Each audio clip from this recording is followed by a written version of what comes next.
brought to you by Knights of Awakening. This is the Labyrinth.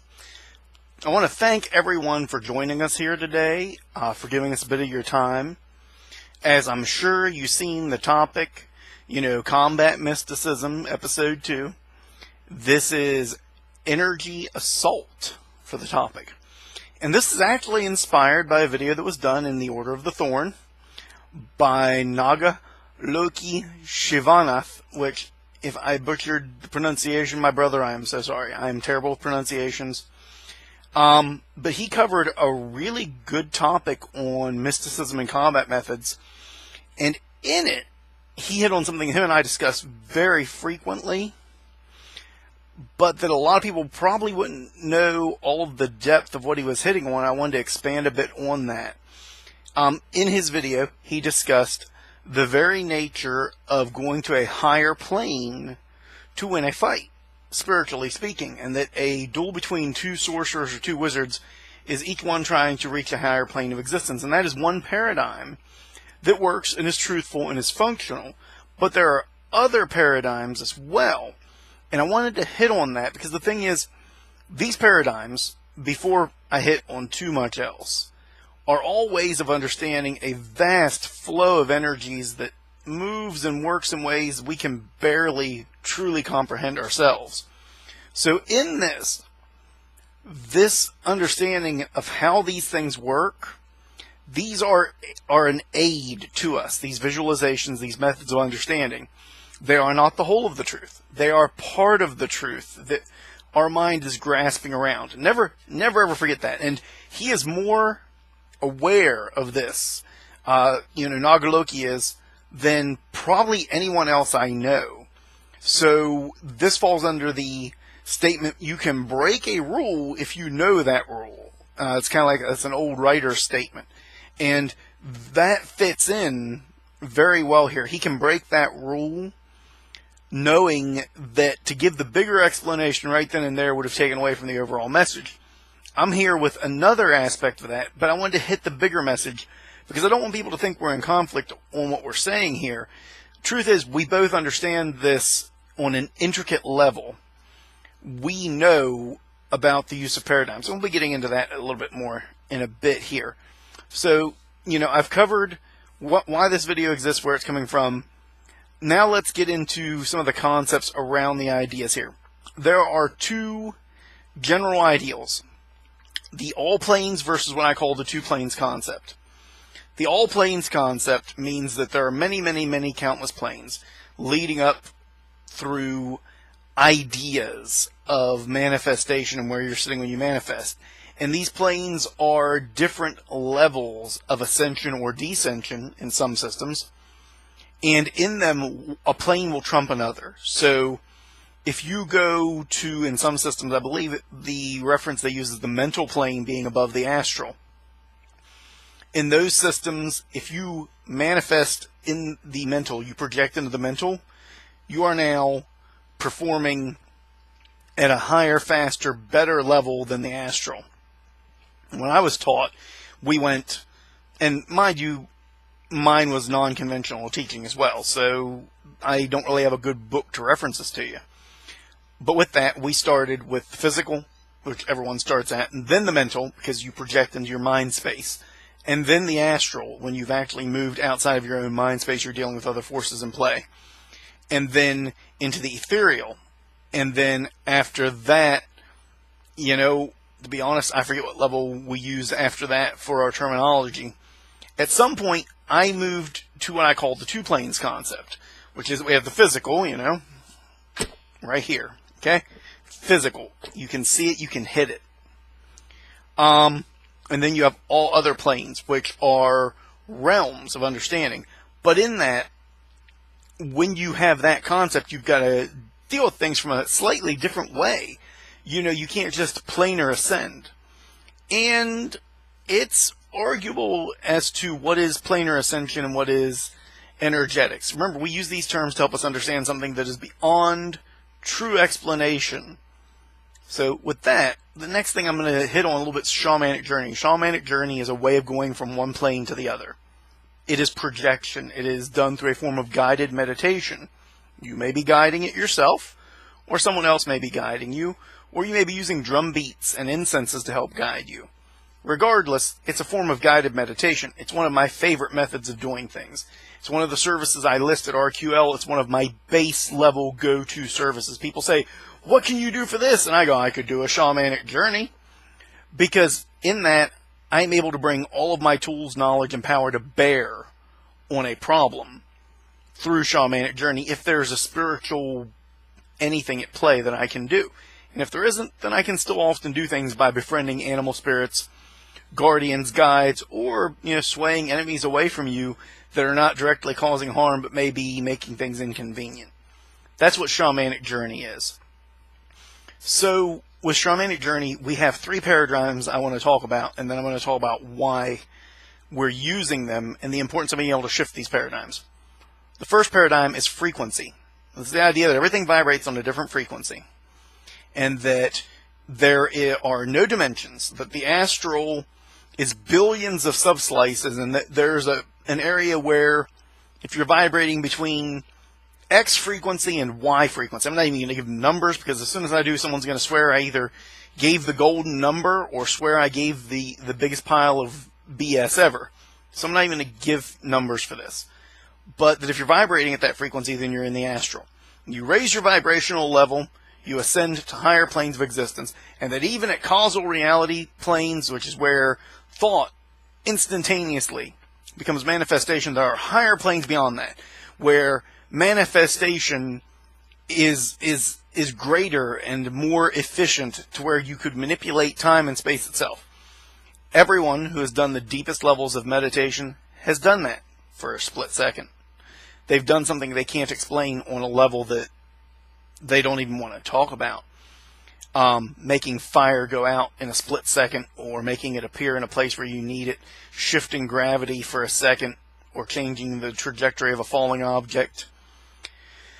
It's hard to really quantify these things, and as soon as you do, you sound a little bit like a nutcase. I probably sound a little bit like a nutcase too, when I talk about things like that. But that's the nature of the frequency method. And then you have the dimensional method, where everything is blocked off, You have the astral plane, you have the mental plane, you have the ethereal plane, you have the causal plane, you have the physical plane, and these things, while there are step ladders up and down, they are hard and fast areas. And lastly, you have, again, the all planes theory, because frequency is an all planes theory, and then level is the last one we're going to hit on, the level paradigm. And this is raw level of power. This is the idea that you have greater level or density of energy, and that makes your manifestation greater or more effective. The importance of being able to understand these paradigms, being able to shift between them, is because each one is better for certain applications of mental magics, such as shamanic journey to project energy to do things, or even just visualization. Your dimensional is much better when you are attempting to achieve a direct goal, such as making someone lose their car or their home, or trying to strike them, not necessarily directly dead, because what we get into when we get into the method I'm going to explain today, that may be more efficient for that. But when you're trying to hit an area of what they are, the dimensional may be better for that. Whereas frequency and level or raw power concepts are more interrelated. One presumes the concept of a higher vibration, the other one presumes the concept of density of power. And yes, frequency is easier to work with on the body, because the higher frequency states, that paradigm doesn't imply having to use the body as a filter, but it seems to have less raw oof, Whereas level is just raw brute force in that respect, which may be refined through technique, but that's the deciding factor on impact. So with that, we are going to be looking at using energetic attack in your projection. What this means is you need to do shamanic journey or astral projection or whatever you want to call it, okay? Projection. You need to get out into a visualized realm, and you need to, do some tests to make sure that you're outside of your own mind. Look around, see what things are there, and if you don't have anything that's not you, then you haven't made it all the way out. But honestly, astral projection is fairly easy. Most people do it and don't even realize it. This is not a show for astral projection or shamanic journey today. This is what to do once you got there. So this is kind of step 2.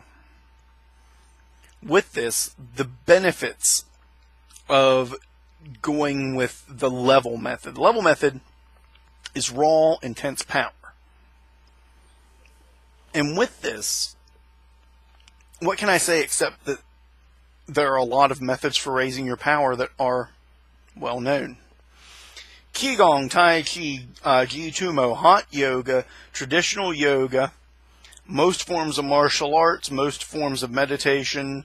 Did I say Tumo as well as Ji Tumo? I don't know if I did or not, but we'll throw that in if I missed that. And countless other methods of increasing your spiritual energy. These methods work with the concept of frequencies and densities. The idea being the longer and the harder you train in one of these methods, the more raw power you have available. Qigong is one of my personal favorites in this.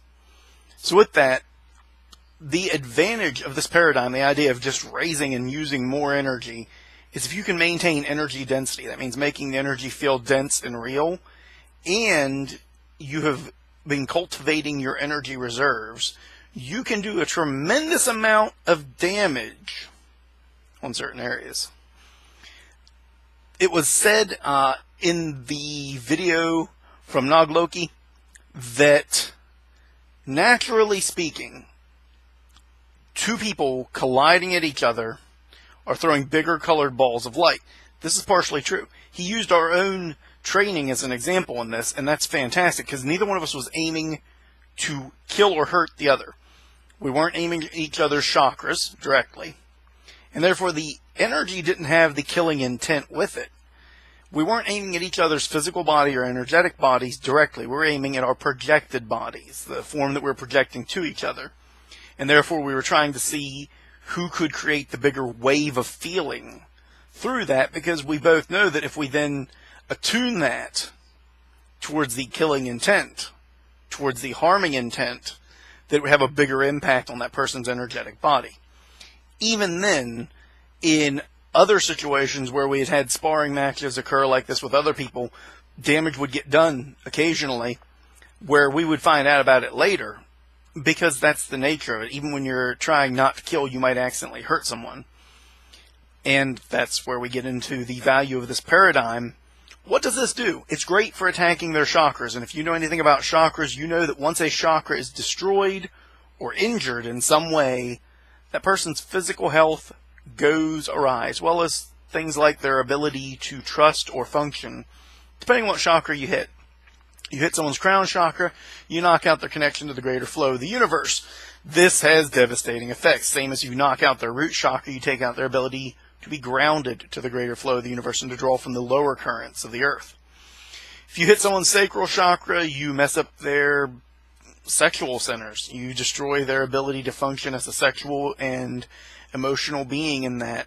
Solar plexus has more to do with their sense of well-being directly, their view of self, and so on and so forth. Personal favorite is to knock someone's heart chakra out or to bind it. We'll get into that later. But we're talking about just, direct attacking. You can also attack their body as an energetic construct, striking at organs and things of that nature. You can also affect their field of luck by using that as your target. Where you're journeying to will determine how the realm appears to you, and you'll know what you're hitting at. That's part of shamanic journey. So with that, hard versus soft targets, weak versus strong targets in these directed energetic attacks. You're going there, you are visualizing and generating with intensity a strike, an attack. And you're projecting so deep in that it feels real to you when you do this. And as you are directing this attack, it has to be solid, it has to be dense, it has to feel like it would hurt to be hit with it. Okay, it should be a burning blast of fire, not a simple wave of light. But as you're expending this upon your target, or you're using the physical method where your visualization includes the feedback of the punch through the arm, another very good method.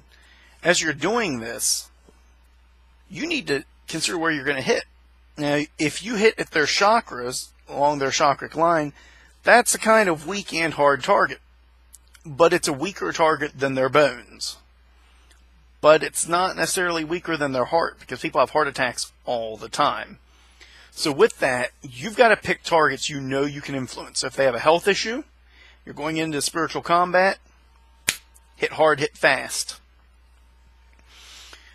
The next one is the ability to create energetic constructs, such as servitors and similar. On this, if you have not already done this to an expert level, the rest of this episode is not going to help you too much, because an energy construct has to become solid to you and therefore to the universe. And if it's not going to help you too much. But with that, if you can do that, an energetic restraint is very effective, especially if it's on a chakra or it's feeding off of a chakra to bind their ability to strike back. It allows you to do some long-term damage by affecting their energetic body, kind of like driving a dagger. And this is not a bad visualization, creating an energetic construct of a dagger that will remain afterwards. It's going to be a couple hours to make this dagger minimum so that it feels solid to you in that plane. But once you jam it in, leave it. It'll be months before they learn how to heal that. With that, with any energetic constructs that you're making, you have to have a tremendous amount of experience in that field to use these. It's not just visualization and letting go. That will cause some impact if you're fully projected in the other plane and there's density. But they will heal quickly, because when you leave so will the construct. So only use the construct method if you're already an expert in it. I'm pretty sure we got an expert out in the field, though I don't know if he'll see the video. He's a good friend of mine. If he does, he knows as well as I do, and he'll back me up on this, how effective this can be against an enemy. To wrap this up, the benefits versus the difficulties of this method. Benefits: it causes a lot of damage really fast, especially if you're wiping out or ripping out or destroying chakras, focusing on internal organs or health problems that you can already affect, or destroying someone's luck field so that other spell work can do what it needs to do. This is a very brute force method, even when you're using style and flash, and there is backlash on the way in. There is some level of, push against as you're striking a target. You've got to hit it, and it's going to push back. You've got to hit it hard enough to break it. But, be that as it is still incredibly effective. And it's very visceral, it's very focused, and if you can project well enough to do it, if you've mastered shamanic journey first, you will find this to be an incredibly useful method when dealing with metaphysical combat. So that's our second episode on, combat magic. Remember that while I don't believe in karma, I do believe there's always a bigger fish out there. You're going to eventually, if you're doing this just for fun, run into someone like me. And I'm not telling you anything that I don't know a whole lot more about. So keep that in mind. There are a lot of professionals and experts out there, and there are a lot of amateurs who are at the expert level. And if you're just hurting people to hurt them, eventually you will run into one of us or one of those professional level amateurs, and we're gonna beat you like we own you. We're gonna read the back of a box of cake mix instructions and go down and where it says beat until ready. That's what we're gonna do. But for everyone else, this provides a valuable defensive tool. And if you're already expert in shamanic journey and astral travel, which many people are, then this hopefully gives you some concept as to where this fits in on things. The benefits of this method, it's very, very visceral, very powerful. The difficulty is it burns through a lot of energy. It makes you very tired, and it uses up a lot of personal reserves of energy. Before heading out, if you like this video, please like it, share it, and subscribe to our channel. Knights of Awakening has a ton of great entertainment, and it's getting better every day. Not every show is the Labyrinth, and not every show is going to focus on mysticism, and not every show I do is going to focus on mysticism, because I'm also walking down the knightly path. I joke sometimes about it being kind of a dark night, but the truth is, just because I know how to wield and use a sword doesn't mean I go swinging it willy-nilly or without purpose and intent. All knights learn how to defend others, and in that we learn it's not an easy road, but it's a good road. So there are a lot of good shows on Knights of Awakening that have to do with the knightly path. There are a lot of good shows that take a little bit more of a political bend, if that's your thing. There are a lot of shows on other communities you may not be involved with or may not have connection to that may be of interest. They may give you some ideas, or it may be something where you look at it and it really doesn't. I actually got a comment recently. Someone said they seen one of the Labyrinth shows and they thought the material was great. They thought that some of the other communities that KOA associates with isn't all that what it's cracked up to be. And I said, hey, I do my show for the people that want it, and I don't worry about the rest anymore. So this has been my gift to you, the people. I hope you enjoyed it. I hope you liked it. I hope it gave you some new insight to it. Continue raising your energy level. Continue focusing and doing the meditations, the Qigong, the Tumo breathing. Okay? Raise that power to the extreme. Because that is also part of what it means to awaken the night within.